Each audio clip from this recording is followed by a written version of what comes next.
છે ને સુપર નેપિનિયર છે અને આ એ ટાઈપનું આવે સાહેબ. અને આ તમારે કેટલી ગાયું છે? 4 ગાયો છે. 4 ગાયો છે ને તો તમારે આ 1 વીઘાનું હોય ને તો તમારે કાયમી ખૂટે જ નહીં, આજીવન.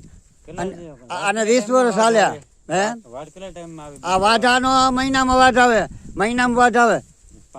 પાણી આને તમારે જ્યાં હોય તે પાણી હોય તોય થાય ને પાણી ના હોય તોય થાય. અને આની આયુષ્ય 20 વર્ષની. ખાતર કેવું જોતું? ખાતર કાંઈ નહીં, બસ દેશી ગાયનું ખાતર નાખવાનું તમારે. ગમે ત્યાં પાણી વાળો ને તે ધોરિયામાં છાણ નાખી દો તો હાલે ડાયરેક્ટ.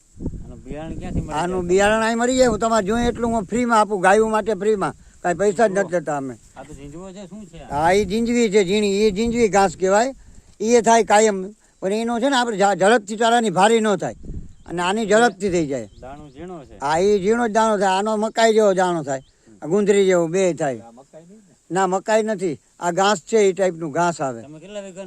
હા મેં 5 વીઘાનું વાવ્યું છે. મારે ગાયું છે 20.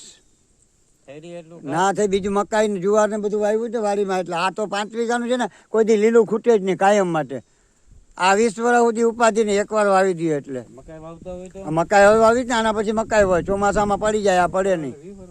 હા 20 વર્ષ. ગાજર ને બધું શિયાળામાં થાય, સિઝન પ્રમાણે, અત્યારે ન થાય.